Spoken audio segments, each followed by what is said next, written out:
So let's start. आपण काल array list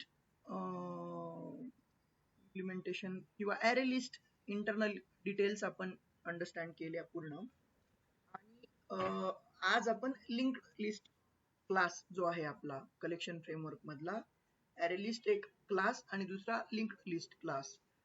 collection hierarchy तुमच्या लक्षात असेल तर लिस्ट इंटरफेसचा पॅरेंट कलेक्शन इंटरफेस आणि कलेक्शन इंटरफेसचे तीन चाइल्ड लिस्ट सेट क्यू आणि लिस्ट इंटरफेसचे तीन चाइल्ड अरे list linked list vector stack वेक्टरचा चाइल्ड स्टॅक. होपफुली तुम्हाला हिरार्की लक्षात असेल.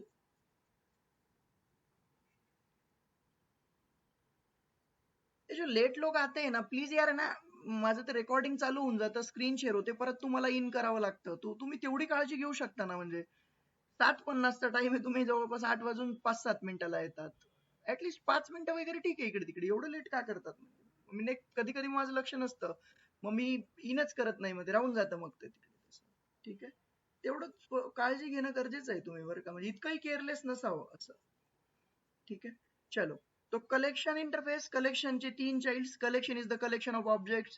Homogeneous as well as heterogeneous elements are allowed. There is no restriction of size. List is the interface. The first child of collection interface. List homogeneous as well as heterogeneous elements are allowed. There is no restriction of size. In case of list and set, what is the difference? That list के केस में duplications allowed, insertion order preserved. And in case of set, duplication not allowed, insertion order not preserved. ठीक है. मग list मध्ये आपण एक child class array list च internal implementation आणि array list internally कसा वर्क होतो त्याच्या बाबतीत आपण काल अंडरस्टँड करून घेतलं की array list क्लास मध्ये इंटरनली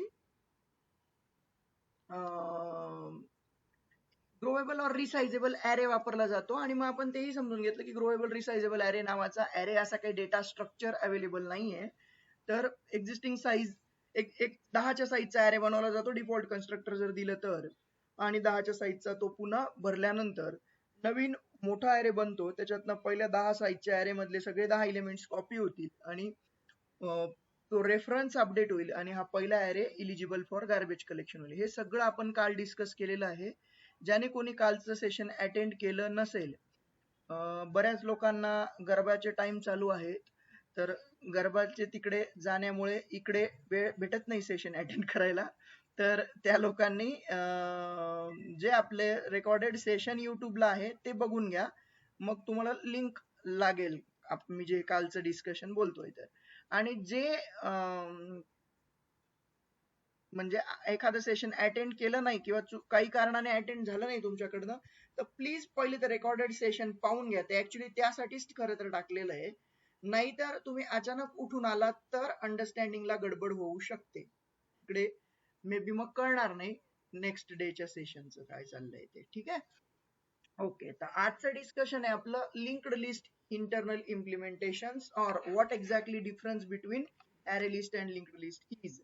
तर लिंक्ड लिस्टचा इंटरनल डेटा स्ट्रक्चर इज आपण म्हणू की डेटा स्ट्रक्चर युज्ड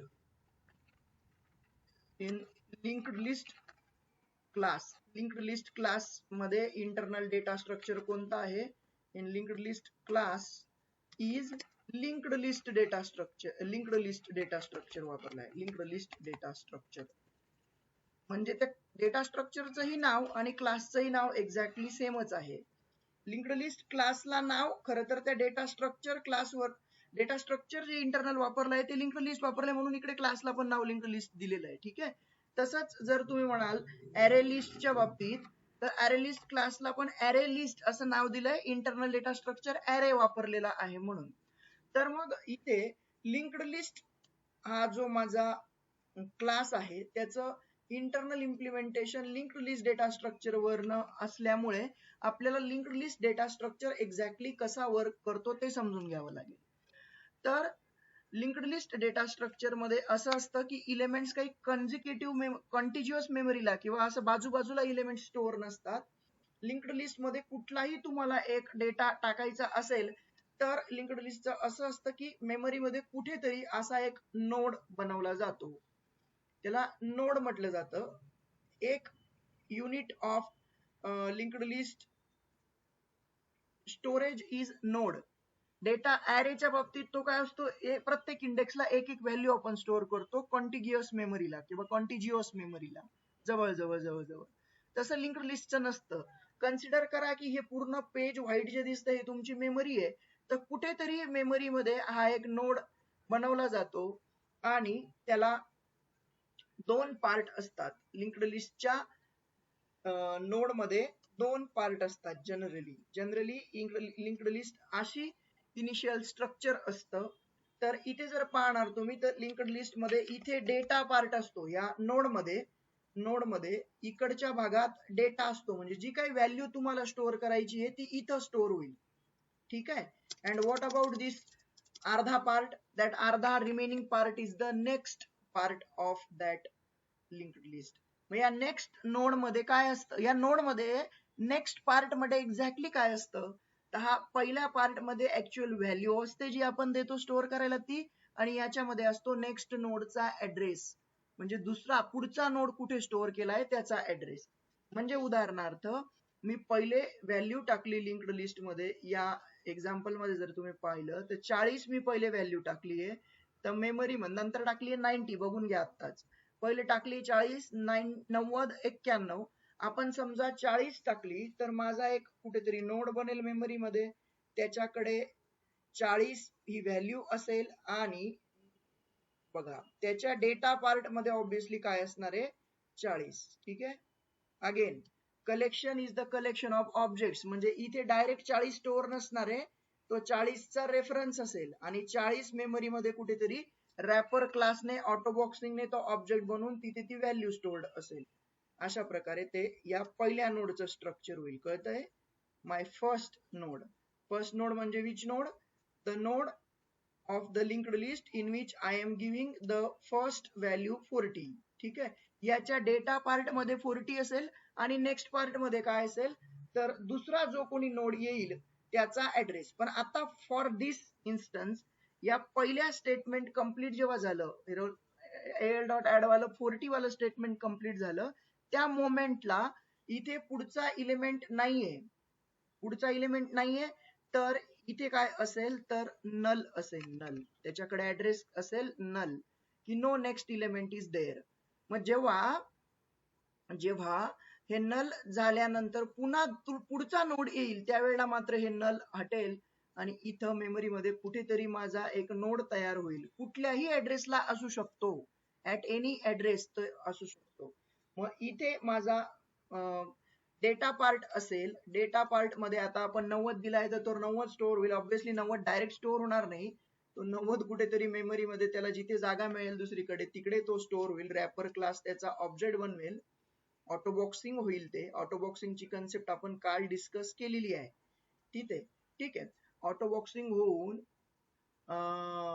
इथं हा 90 असा स्टोअर होईल आणि त्याचा ऍड्रेस या डेटा पार्ट मध्ये असेल, म्हणजे हा रेफरन्स डेटा पार्ट मध्ये 90 असेल. ठीक आहे.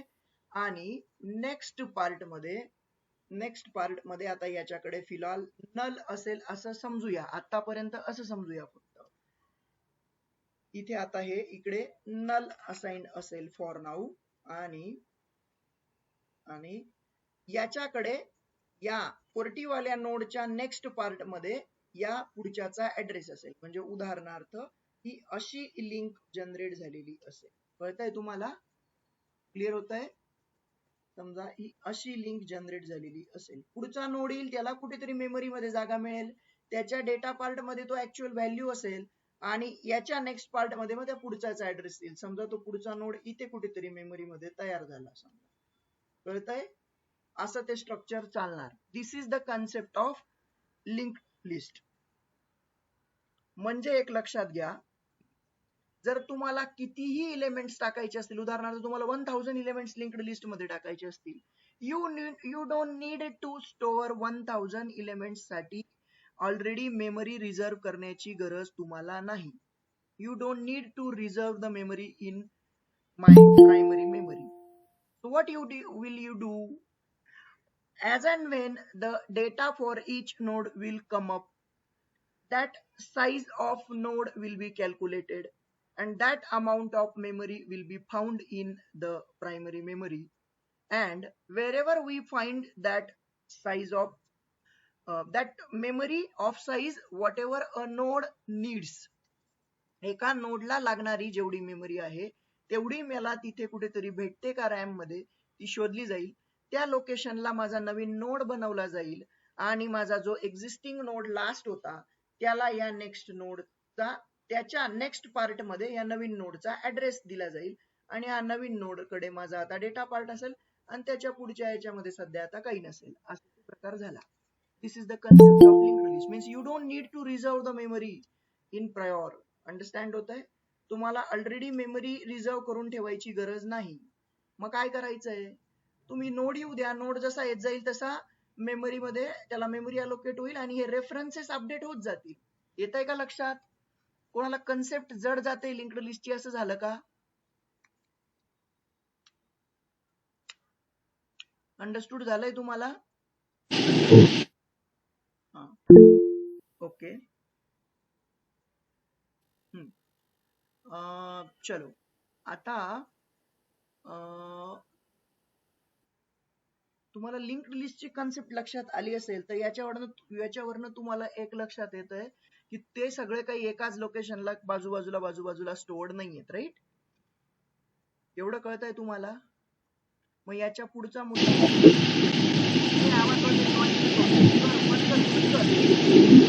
म्यूट कर. ते असलं इतकं खरखर आवाज येतो ते नका करू बाबा तुम्ही अनम्यूट. ज्यांच्याकडे, आणि तेवढं सिरियसनेस तो पण ठेवा की अशा ठिकाणी बसा की जिथं नॉईज नाहीये, शांततेत बसा ना एका ठिकाणी सेशन करणे. ठीक आहे? तर ओके, तर या नोड्सची अशी ती सिनेरिओ आहे. 2 मिनिटात तुम्हाला मी पूर्ण पुन्हा मांडून दाखवतो. कंट्रोल वाय, हे एवढं जनरल नोडचं स्ट्रक्चर असतं हे लक्षात घेऊया आपण.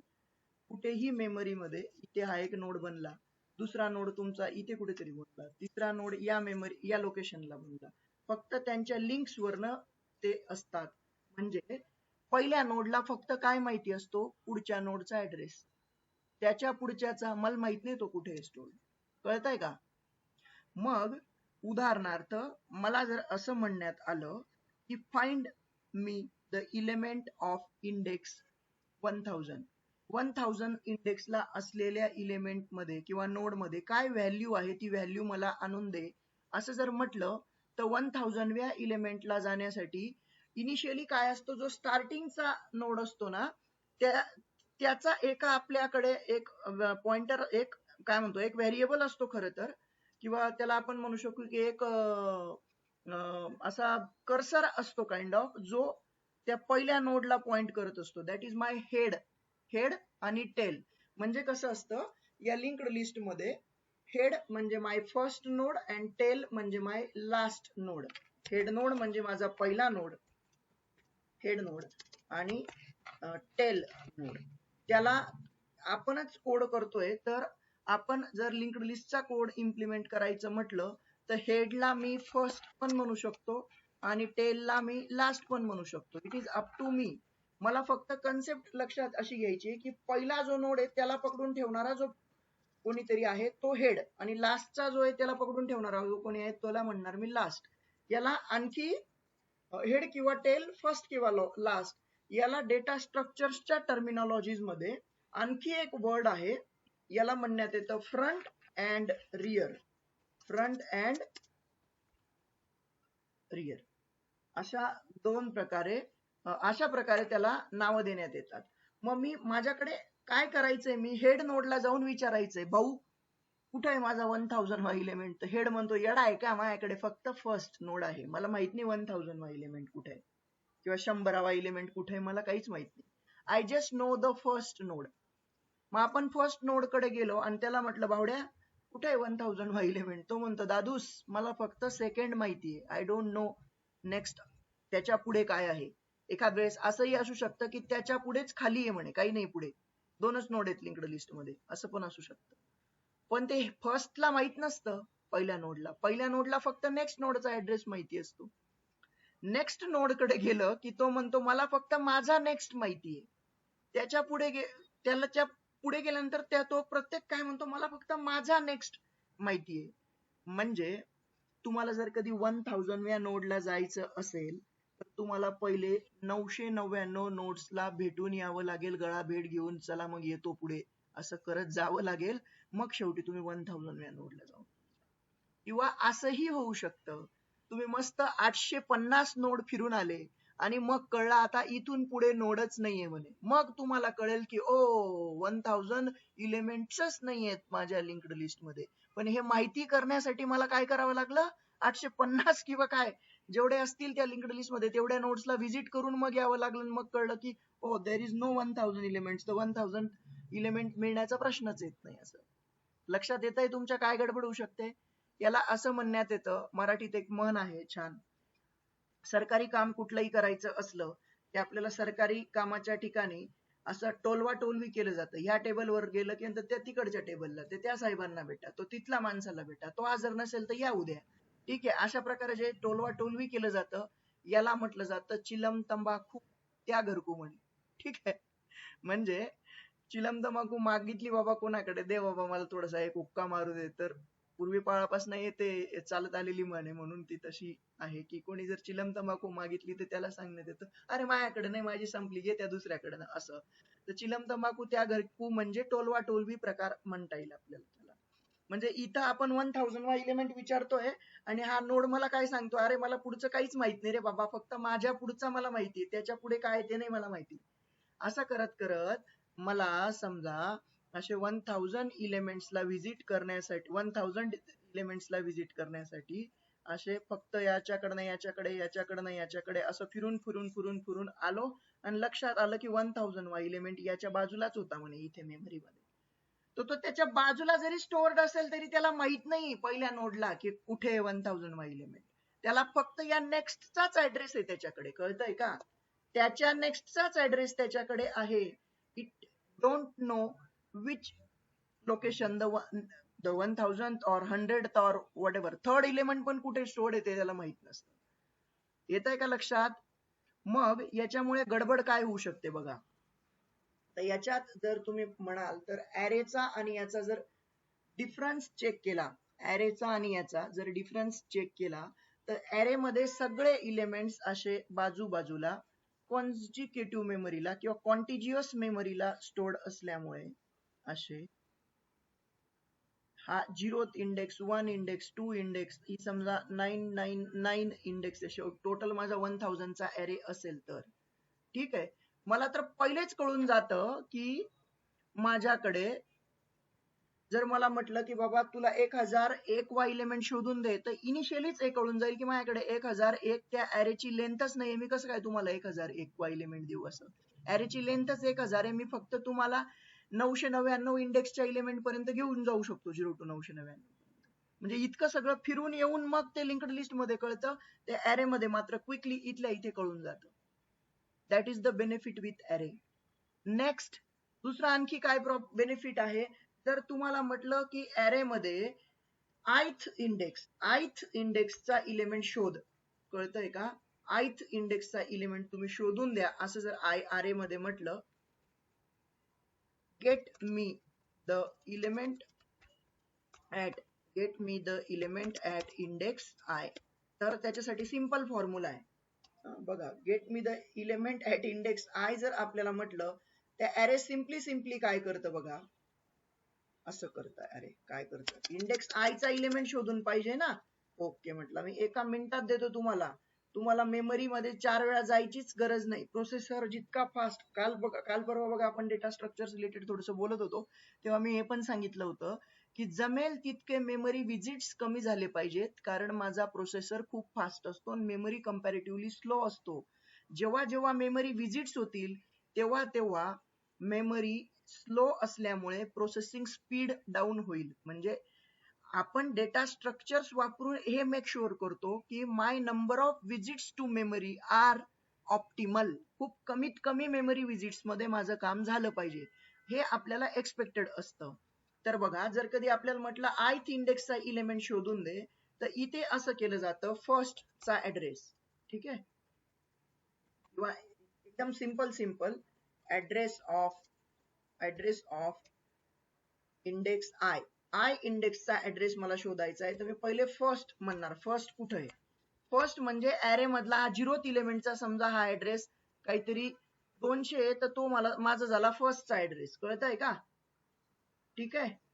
नेक्स्ट, फर्स्टचा ऍड्रेस प्लस काय करायचं ऍरे मध्ये आपण, प्लस साईज ऑफ 1, एकाला लागणारी साईज, एक इलेमेंट स्टोअर करायला जेवढी साईज लागते ती size of 1 into size of 1 into index. Index दिली आहे ती इंडेक्स पकडायची. झालं, तुमची डायरेक्ट ती लोकेशन तुम्हाला भेटून जाईल. कसं, या उदाहरणात बघूया आपण. ठीक आहे, इथं कॅल्क्युलेशनला आपण घेऊया. फर्स्ट इलेमेंट माझा 200 ला आहे, प्लस मला 100वा इलेमेंट आणायचा आहे, तर 100 गुणिले एका इलेमेंटला स्टोअर करायला समजा 4 बाइट्स लागत आहेत. 100 गुणिले 4, तर 400 प्लस 200 600वा पोझिशनला माझा 100 इंडेक्सचा इलेमेंट असेल. ठीक आहे. तसाच तुम्हाला जर ते लांबच्या नंबरचं इथे व्हिजिबली दिसत नाही म्हणून ते हा फॉर्म्युला प्रूव्ह होतो का नाही हे लक्षात येत नाही, किंवा याचा टॅली होत नाहीये, तर इथे टॅली करूया आपण. मला 0th इंडेक्सचा इलेमेंट पाहिजे. पहिल्याचा address 200 plus in bracket 0 into ते किती राहू द्या ना, कितीने का साईजने मल्टिप्लाय करायचं असून ते 0च होऊन जातं 4 ने मल्टिप्लाय केलं तरी. म्हणजे माझा पहिला इलेमेंटचा ऍड्रेस किती येतो इथं, 200, and that's what we are seeing there. पहिला एलिमेंट 200 लाच आहे. दुसरा एलिमेंट माझा 4 बाईट एकाला लागत असतील म्हणजे हा दुसरा माझा 204 असेल. कळतंय का? दुसऱ्याचा ऍड्रेस समजा 204 असेल इथं, याचा ऍड्रेस समजा 204 इथं असेल. येस, दॅट्स करेक्ट, की एकाला 4 बाईट लागतायत. पहिला 200 ला आहे म्हणजे दुसरा एलिमेंट 204 ला आहे. तर ते कॅल्क्युलेशन इथे कसं होईल बघा. फर्स्ट इलेमेंट माझा 200 ला आहे, प्लस एकाची साईज माझी 4 बाईट आहे, इंटू मी फर्स्ट इलेमेंटला जातोय 4 इंटू 1 4 प्लस 200 बरोबर 204 होत आहे. That's it. इतक्या सिंपल एका अरिथमॅटिक ऑपरेशनने, अरिथमॅटिक ऑपरेशन प्रोसेसर तिथल्या तिथे करून घेतो ना. प्रोसेसर मेमरी विजिट्स नाही करायला लागत प्रोसेसरला हे ऑपरेशन करायसाठी. एक ऑपरेशन केलं आणि डायरेक्ट 204 इंडेक्सला जातो आणि ती व्हॅल्यू उचलून आणतो. Very fast. किंवा खूप पूर्वीच्या सेशन्सला जेव्हा मी मेमरी कन्सेप्ट थोडंसं एक्सप्लेन करत होतो आणि म्हणत होतो की our human brain system and the multi programming time sharing computing environment is equivalent to humans brain system, तेव्हा मी मेमरीची कन्सेप्ट एक्सप्लेन केली होती. आणि त्यावेळेला मला कोणीतरी रोम विचारलं होतं. रॅम म्हणजे आपली रॅम म्हणे आणि दुसरा रोम का, तर तेव्हा मी ते त्यावेळेला पण एक्सप्लेन केलं होतं. रोमचा अर्थ खूप सिंपल आहे, रीड ओनली मेमरी.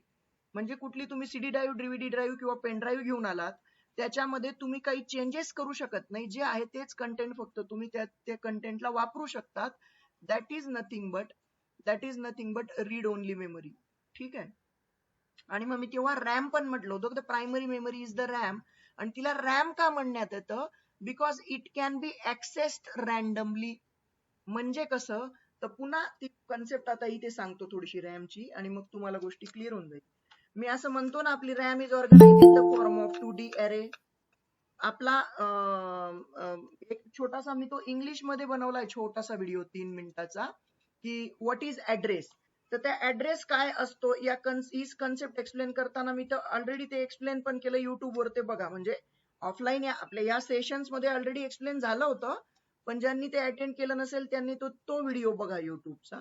तर इथे जेव्हा आपण म्हणतो की my RAM is organised in the form of 2D array, processor don't need to follow like this आणि मग या पोझिशनला जाईल म्हणे. नो, प्रोसेसरला असा काही पाथ फॉलो करावा लागत नाही.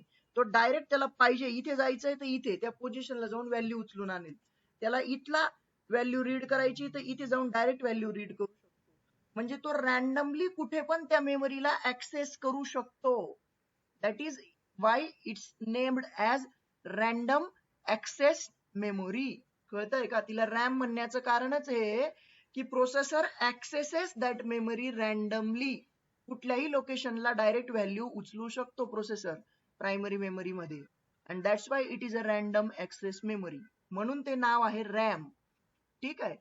आपण लेमॅन सारखं कधी कधी विचार करतो, कॉम्प्युटर सायन्स बॅकग्राऊंड वाल्यांनी तरी ते तसं बोलू नये, पण नॉन कॉम्प्युटर सायन्स बॅकग्राऊंड वाल्यांकडनं ते एक्सपेक्टेड आहे की रोम म्हणजे मग हार्ड डिस्क मध्ये. No, that's not the ROM bro. Hard disk is just your secondary storage or non primary storage.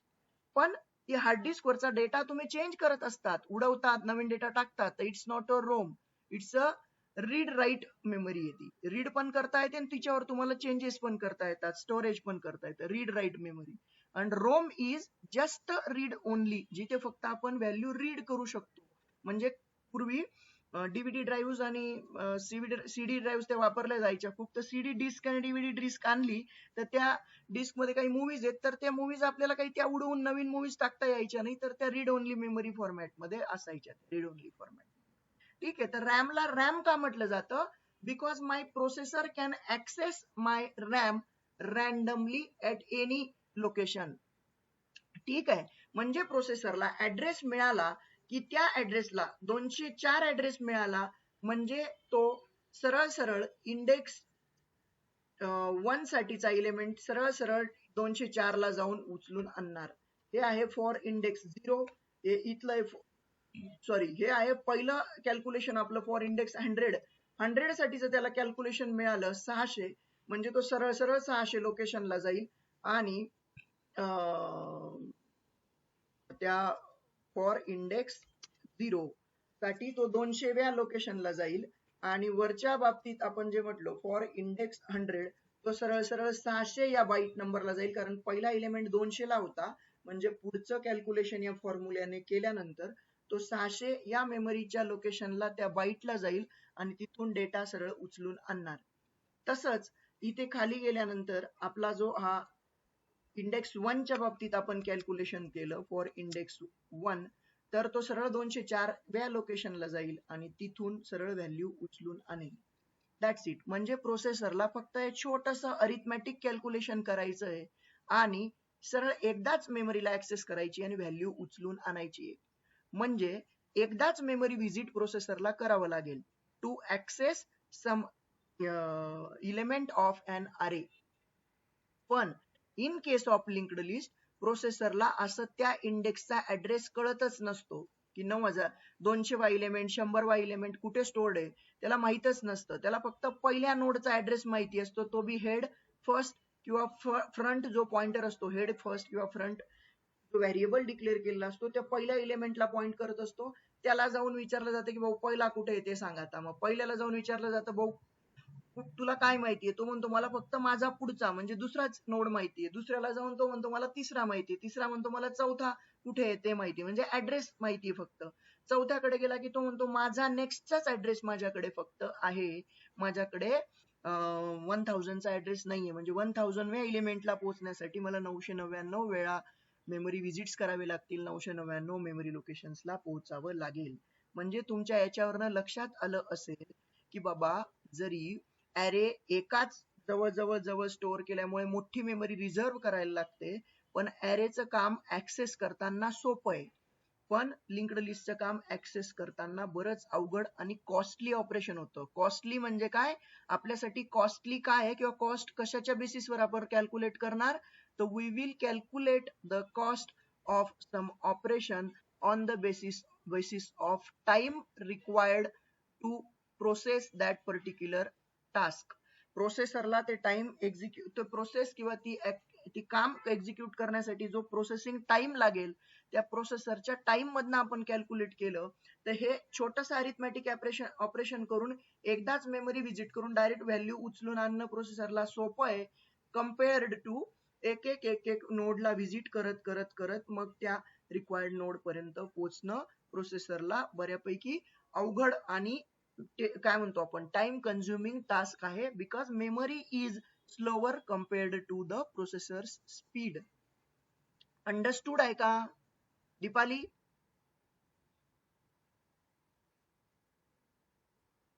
Deepali Patil understood आहे का बेटा?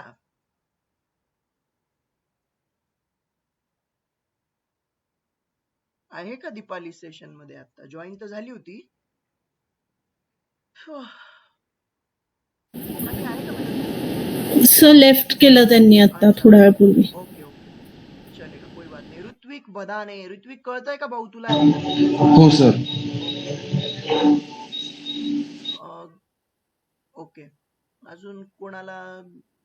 हा दिलशान, तुला कळलं का रे हे काय कन्सेप्ट आपण अंडरस्टँड? Yes sir.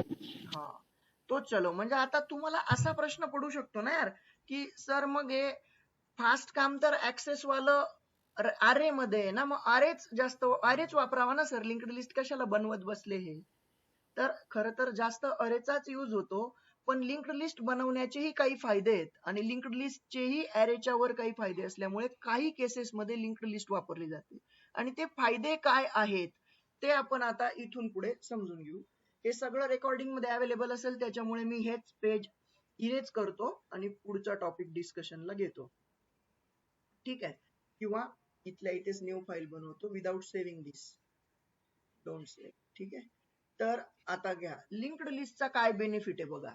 आता तुम्हाला जर म्हटलं की या एका अरे मध्ये समजा काहीतरी 1000 एलिमेंट्स आहेत आणि या अरे मधनं तुम्हाला हा 1 2 3 4 5 असं डॉट डॉट डॉट करत काहीतरी लास्ट तुम्हाला या 0th index 1 index 2 index 3 index असं करत करत तुम्हाला म्हटलं या दुसऱ्या इंडेक्सला नवीन एक इलिमेंट आता टाक म्हणतो. काय? ऑलरेडी इलिमेंट्स आहेत इथं, पण दुसऱ्या इंडेक्सला मला नवीन येणारा इलिमेंट टाकायचा आहे. आता दुसऱ्या इंडेक्सला एखादा इलिमेंट टाकायचा आहे म्हणजे दुसऱ्या इंडेक्सला जर ऑलरेडी काही असेल तर ती जागा खाली करावी लागेल मला. ही जागा पहिले मला मोकळी करावी लागेल.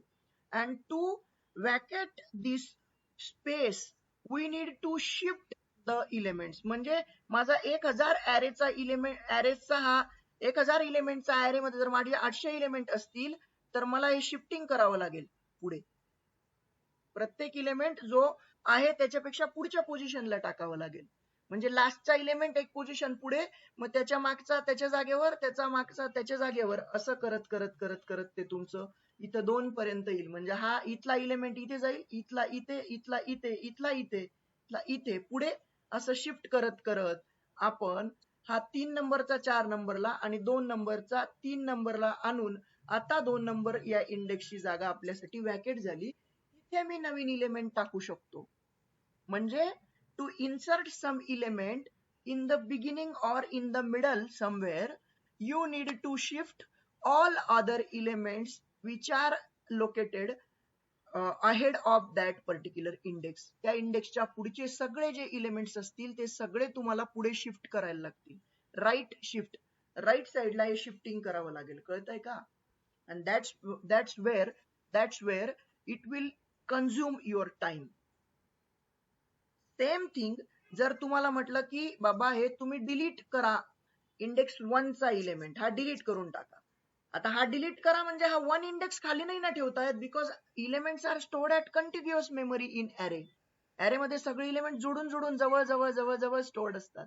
तर 1 इंडेक्सचा इलिमेंट खाली करा म्हटल्यानंतर तुम्हाला हे सगळे इलिमेंट पुढे शिफ्ट करायला लागतील. 2 नंबरचा 1 ला, 3 चा 2 नंबरला, असं पुढे शिफ्टिंग शिफ्टिंग शिफ्टिंग करत यावं लागेल. म्हणजे तुम्हाला लेफ्ट शिफ्ट करावं लागेल. तुमच्याकडे 1,00,000 जर त्या अरे मध्ये इलिमेंट्स असतील तर 1 नंबरचा इलिमेंट डिलीट करण्यासाठी, इंडेक्स 1 चा डिलीट करण्यासाठी तुमच्याकडे जर 1,00,000 असतील तर 99,998 इलिमेंट्स तुम्हाला शिफ्ट करत बसावं लागेल. कळतंय का? दॅट्स द सिनेरिओ वेअर माय अरे does lot of memory operations or memory visits, and there the processing time is too much high, or that task takes lot of processing time. मग इथे linked list मध्ये कसं होतं या केस मध्ये? तर बघा आता लिंक्ड लिस्टचा आपण अंडरस्टँड करून घेऊया क्विकली. लिंक्ड लिस्ट मध्ये माझा एक नोड समजा इथं आहे, तर दुसरा नोड कुठेतरी दुसरीकडे, तिसरा नोड कुठेतरी तिसरीकडे. ते मेमरी मध्ये असे रॅन्डमली कुठेही स्टोर्ड असतील, पण आपण मांडताना समजा तात्पुरतं एका लाईनीत असं मांडून देऊ अंडरस्टँडिंग इझी होण्यासाठी. पण हे डोक्यात क्लिअर ठेवा की हे मेमरी मध्ये कुठेही लोकेटेड असू शकतात. ठीक आहे? आता मी जर हे असे इलिमेंट्स माझ्या इथे डेटा आणि नेक्स्ट पार्ट म्हणून जर हे स्टोअर केले, data part and next part, data part and next part, data part and next part. ठीक आहे, इथे पण data part and next part. ठीक आहे, आता हा माझा पहिल्या नोड कडे नेक्स्ट मध्ये या दुसऱ्याचा ऍड्रेस आहे, दुसऱ्याकडे नेक्स्ट मध्ये या तिसऱ्याचा ऍड्रेस आहे, तिसऱ्याकडे नेक्स्ट मध्ये चौथ्याचा ऍड्रेस आहे. असं हे सगळं चाललंय. शेवटच्याकडे समजा नल असेल असं समजूया. ही सिंगली लिंक्ड लिस्ट आहे, एकाच साइडने चालणारी आणि सिंगल वेने जाणारी सिंगली लिंक्ड लिस्ट. आता तुम्हाला जर म्हटलं की एक नवीन नोड मेमरी मध्ये बनवा, ठीक आहे, आणि त्या नोडला कुठेतरी मेमरी मध्ये बनवल्यानंतर त्याला मात्र इन्सर्ट करताना स्टार्टला इन्सर्ट करा. स्टार्टला इन्सर्ट करा म्हणजे फक्त काय होईल, याच्या नेक्स्ट मध्ये या पहिल्याचा ऍड्रेस देऊन टाका आणि जो हेड इलेमेंट, जो हेड याला पॉइंट करत होता ते कॅन्सल करा आणि हेडला सांगा तू याला पॉइंट कर. हा आता झाला माझा फर्स्ट. झाली माझी लिंक्ड लिस्ट मध्ये एक नोड बनवला आणि टाकून दिला ऍट द बिगिनिंग. हेच ऍरे मध्ये फर्स्ट इलेमेंटला किंवा सुरुवातीच्या 0th इंडेक्सला इलेमेंट टाक म्हणजे ते बाकीचे सगळे पुढे शिफ्ट कर आहे. येत आहे का लक्षात? आता तुम्हाला असं म्हटलं की नाही याला पहिला एलिमेंट मध्ये नको टाकू म्हणे, याला काय कर, पहिला नको याला सेकंड पोझिशनला टाक, म्हणजे इंडेक्स 0 ला नको इंडेक्स 1 ला टाक. तर काय होईल, ही जी लिंक आहे ही लिंक ब्रेक होईल. समजा ही लिंक इथली तुटेल, याच्याकडे या फर्स्ट वाल्याकडे नेक्स्ट म्हणून जो याचा ऍड्रेस होता ते ब्रेक करून काय केलं जाईल, या फर्स्ट वाल्याकडे ऍड्रेस याचा दिला जाईल नेक्स्ट म्हणून, आणि या नवीन बनवल्याच्या नेक्स्ट म्हणून याचा ऍड्रेस दिला जाईल. बस झाला माझा हा फर्स्ट आहे, हा सेकंड आहे, हा third, fourth, fifth. Head nod कुठून तरी याला पॉइंट करतोय, हेड नोड. ठीक आहे, हेड नोड मला आता यालाच पॉइंट करतोय, त्याला बदलण्याची गरज पडली नाही कारण तो पहिला एलिमेंट जसाच तसा आहे मी दुसऱ्या इंडेक्सला टाकला. म्हणजे what I need to do, I need to just update these references. This one I will update and this one I will update. That's it. 2 reference update केला, विषय संपला, झालं. That is the concept of insertion in the starting or middle, somewhere in the middle of the linked list. You don't need to do lot of memory operations, but the same operation in array takes a lot of time. How? Because if we wanna insert some element at the middle of something, middle of the array or somewhere in the starting or the middle of the array, you need to shift all the elements which are present there in the array towards right. सगळे ते right ला shift करायला लागतील, जे थोड्या वेळापूर्वी आपण पाहिलं. आणि तसंच डिलिशनच्या वेळेला ती जागा खाली झाली म्हणून ऍरे मध्ये ते सगळे पुढचे एलिमेंट्स लेफ्टला शिफ्ट करायला लागतील. इथे शिफ्टिंगचा प्रश्नच येत नाही. तुम्हाला म्हटलं हा 2 नंबरच्या इंडेक्सचा एलिमेंट डिलीट कर, म्हणजे खरं तर तिसरा एलिमेंट डिलीट कर. 0th इंडेक्स, 1 इंडेक्स, 2 इंडेक्स, या 2 नंबरचा हा एलिमेंट डिलीट करून टाक. काय होणार, त्याला मेमरीतनं डिलीट कर म्हणजे बाकी डोक्याची दही काहीच होणार नाही. Simple simple.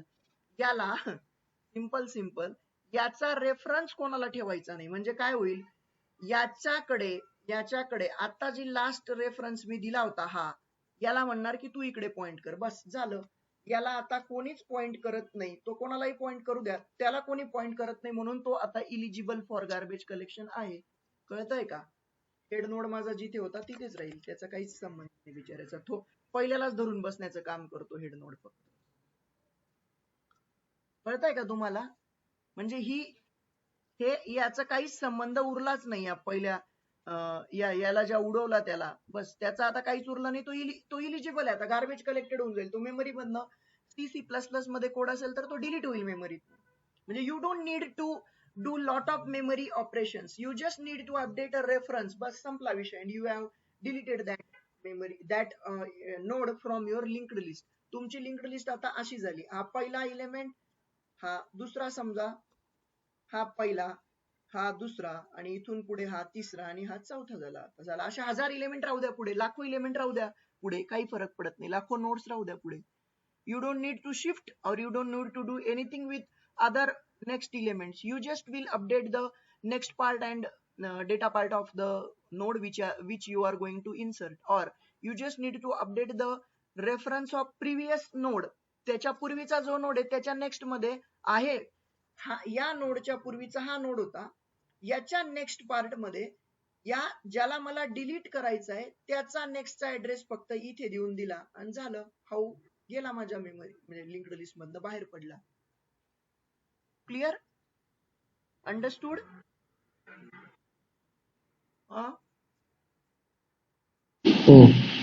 Okay, this simple it is. म्हणजे तुम्हाला हे लक्षात आलं का, insertion and deletion in the starting और middle of the list is difficult operation in case of arrays, or it is a costly operation in case of arrays, but insertion and deletion in the middle or somewhere in at the start is the cheaper operation or easier operation or less time requiring operation in case of linked list. Understood?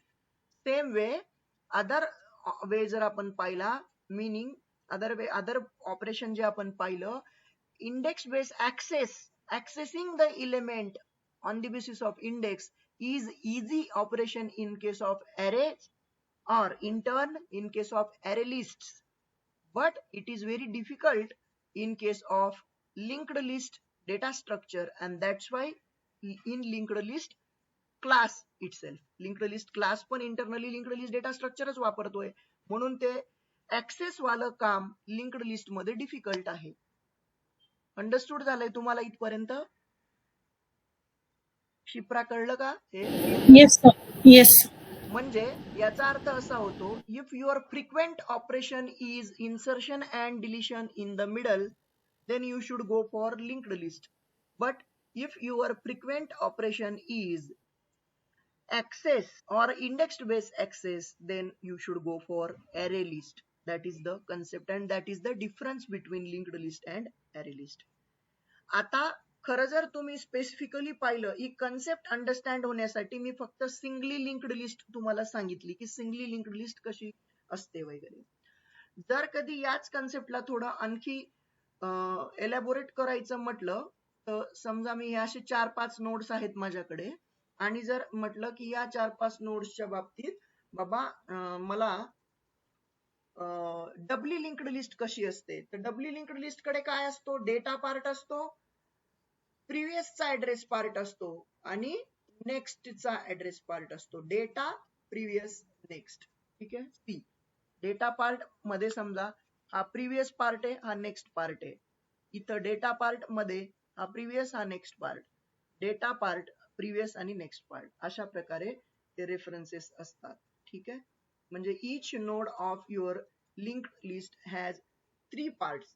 जसं singly linked list मध्ये फक्त data part असतो, तर doubly linked list मध्ये data आणि next address असा part असतो, तर डबली लिंक्ड लिस्ट मध्ये data previous next, data previous next, असे 3 प्रकारे तुमची 3 पार्ट्स तुमच्या त्या नोड मध्ये असतात. इथं पण डेटा प्रिव्हियस नेक्स्ट. ठीक आहे. Data previous next, that is the structure of your doubly linked list. म्हणजे आता कसं असेल बघा, याच्याकडे नेक्स्ट म्हणून याचा ऍड्रेस असेल, तर याच्याकडे प्रिव्हियस म्हणून याचा ऍड्रेस असेल, म्हणजे हा असा आरो असेल.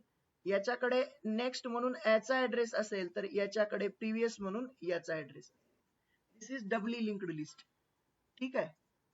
आता पुढचा आणखी टॉपिक आहे डबली सर्क्युलर लिंक्ड लिस्ट. म्हणजे काय, हा पहिल्या नोडचा फर्स्ट नोडचा प्रिव्हियस असतो लास्ट आणि लास्टचा नेक्स्ट असतो हा फर्स्ट. याला झाली डबली सर्क्युलर. सर्कल तयार होऊन गेलं ना, ती सर्क्युलर डबली, दोघं वेने डबली सर्क्युलर. सिंगल वे सर्क्युलर म्हणजे कशी असेल, सिंगल वे सर्क्युलर म्हणजे अशी असेल की बा कंट्रोल वाय वाय करतो. हा सिंगल वे सर्क्युलर अशी असेल, याच्याकडे याचा नेक्स्ट, याचा नेक्स्ट आणि लास्टच्या एलिमेंटचा next first. This is singly circular. पण ती डबली सर्क्युलर आहे. आपली जी लिंक्ड लिस्ट वापरते ना, लिंक्ड लिस्ट क्लास जे वापरतो ना, ती डबली सर्क्युलर आहे. डबली सर्क्युलर. मग हे तर सर्कल तयार होऊन गेलं, याच्यात फर्स्ट कोण आणि लास्ट कोण कसं कळेल ना. तुम्हाला इथे दिसतंय हा फर्स्ट आणि हा लास्ट, पण हे काइंड ऑफ सर्कल तयार झालं सारखं आहे. हे फक्त हे मधले छोटे छोटे बाण दिसत आहेत, पण ते पण तसे गोल फिरू शकतात. It's like a circle. म्हणजे उदाहरणार्थ मी या नोट्सला असे न मांडता जर असे मांडून दिले मेमरी इथे आपल्या समोर, कारण हे मेमरी मध्ये कुठेही रॅन्डमली लोकेटेड आहेत ना, हे आपल्या अंडरस्टँडिंग साठी आपण हे असे मांडलेले होते.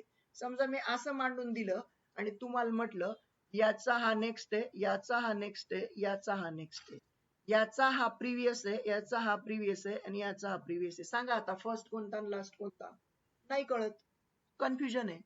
तर त्याच्यामुळे आपल्याला ते दोन पॉइंटर्स इम्पॉर्टंट असतात जे हेड आणि टेलचं काम करतात. उदाहरणार्थ माझा एक इथे हेड म्हणून काम करतोय आणि दुसरा समजा टेल म्हणून हा एक माझा व्हेरिएबल काम करतोय.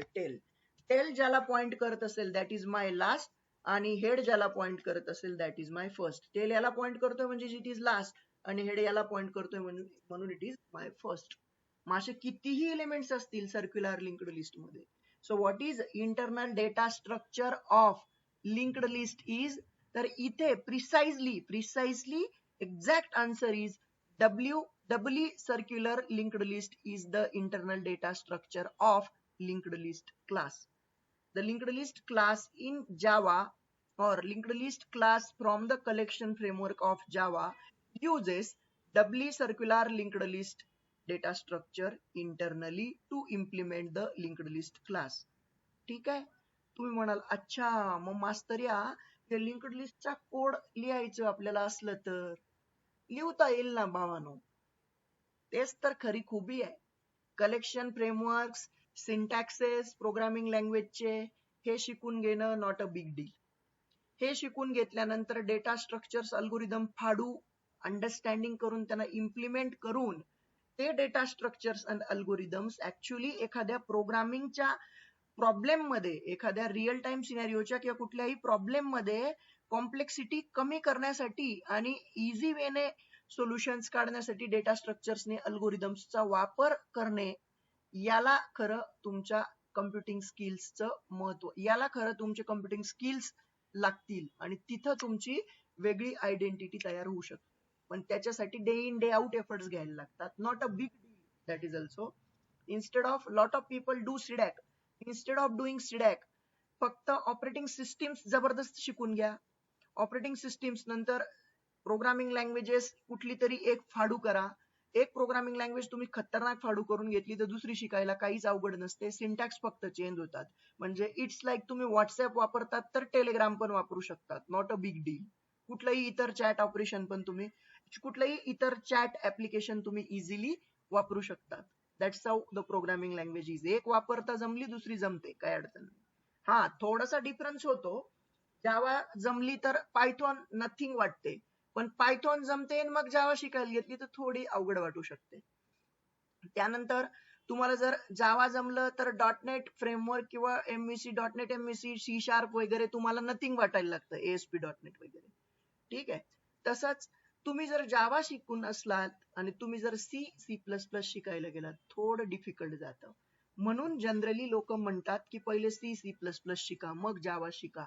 पण जो म्हणतो ना C++ पहिले शिका, बिचाराचं त्याच क्लिअर नसतं C++ खरं तर. ठीक आहे, त्यालाच वाटतं पॉइंटर्स लय अवघड आहे असं. तर खरं तर त्या लेव्हलचं C++ शिकलं तर मग तुम्हाला जावा नथिंग वाटायला लागते असं. इट्स व्हेरी इझी असं वाटायला लागतं. तर मी काल परवा म्हटलो काही लोकांना पाठवले पण होते मी सी मध्ये असंच मुडाला म्हणून केलेले डेटा स्ट्रक्चर्सचे कोड, जे याचं लिंक्ड लिस्टचे multiple ways of implementation of linked list केले होते. Insertion at the beginning, insertion at the end वगैरे, इन्सर्शन इन द मिडल आणि बायनरी सर्च अल्गोरिदम मी ऍरे वापरून इम्प्लिमेंट केलेला होता. तो मी पाठवला होता बऱ्याच 4-5-6 विद्यार्थ्यांना पाठवला होता. त्यानंतर काल तेच काही माझे जे फिजिकली ऑफलाईन क्लासला येतात त्या विद्यार्थ्यांनी आम्ही मिळून त्यांची अशी चर्चा झाली पाठवलेला कोड वरनं. आणि मग मी त्यांना म्हटलं अरे ते इम्प्लिमेंट करणं C++ मध्ये उलट अवघड आहे, जावा मध्ये तर खूपच सिंपल आहे. आणि ते करून दाखवायला लागलो. आणि सनिका जॉईन झाली का, सनिका सलगर येते इथे फिजिकली ऑफलाईन क्लासला. तिच्या लॅपटॉप मध्ये तो कोड पण केला आम्ही सिंगली लिंक्ड लिस्टचा.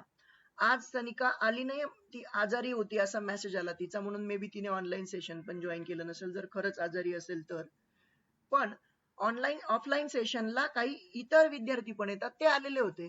मग ते आलेले होते आणि मी त्यांना काल काम जावा मधलं असं दिलं होतं की insertion at the beginning and insertion at the end for singly linked list code आम्ही बसून केलेला होता आणि मी त्यांना टास्क दिलेलं होतं की insertion in the middle somewhere, कुठेही इंडेक्स दिलेली असेल त्या इंडेक्सला टाकायचा एलिमेंट, ते कोड तुम्ही करा. तर त्याने तो केला का म्हणून विचारलं आणि योगायोगाने तेव्हा लाईट गेली आणि ते लॅपटॉप त्या एकाच चांगलं वर्किंग होतं तिथे. तर ते जे लॅपटॉप होतं ज्याच्यावर त्यांनी कोड केलेला होता तो लॅपटॉप डेस्कटॉप झालेला आहे, त्याची बॅटरी डाऊन होते पूर्ण. मग मी माझ्या याच लॅपटॉप मध्ये आता तुमच्या समोर जे स्क्रीन शेअर करतो मी इक्लिप्सची, याच्यामध्ये एक कोड आम्ही तयार केला आजच.